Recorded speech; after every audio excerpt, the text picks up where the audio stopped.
January 6th was a tragic day. And I've spoken and written about it extensively. I have nothing to hide. By God's grace, I believe we did our duty that day. Fulfilled the oath that I'd taken to the Constitution and to the American people. And the Constitution is quite clear about the role of the Vice President in the counting of electoral votes. It essentially says the Vice President presides over a joint session of Congress where the electoral votes that are certified by the states shall be opened and shall be counted. And irrespective of the indictment, I want the American people to know that I had no right to overturn the election. And then on that day, President Trump asked me to put him over the Constitution. But I chose the Constitution, and I always will. And I really do believe that anyone who puts themselves over the Constitution should never be President of the United States. And anyone who asks someone else to put themselves over the Constitution should never be President of the United States again. Now, with regard to the substance of the indictment, I've been very clear. I had hoped it wouldn't come to this.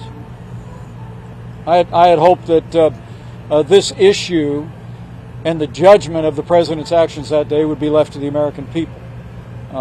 But now it's been brought in a criminal indictment, and I can't assess whether or not the government has the evidence to prove beyond a reasonable doubt what they assert in the indictment, and the President's entitled to a presumption of innocence. But for my part, I want people to know that I had no right to overturn the election, and that what the President maintained that day, and frankly has said over and over again over the last 2.5 years, is completely false.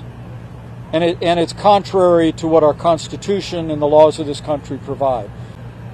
Our founders had just won a war against a king.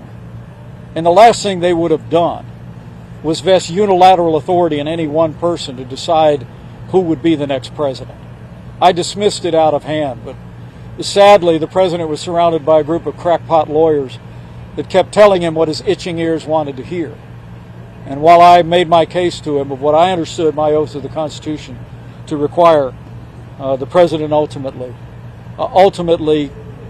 continued to demand that I choose him over the Constitution. And so in this moment, irrespective of how this case plays out, I want the American people to know that I believe with all my heart that by God's grace I did my duty that day. And as I stand for the Republican nomination for president, I want them to know, whatever it means to me, I'll always stand on the Constitution of the United States of America. Look, our country is more important than any one man. Our Constitution is more important than any one man's career. And that's true of me, and that's true of the president, former president of the United States. So we're going to stand on the facts. We're going to stand by what happened that day, the stand that we took, and trust ourselves to the judgment of Republican voters and ultimately the American people. Mr. President, if you're unable to qualify for the first debate, are you planning to withdraw from the race? I'm very confident we're going to qualify for the first debate. Support continues to surge in. We haven't offered kickbacks or soccer tickets or gift cards. We're just accepting support at MikePence2024.com, and it's coming in strong. So I look forward to being in Milwaukee, and can't wait to have a debate about the future of the Republican Party, because elections are about the future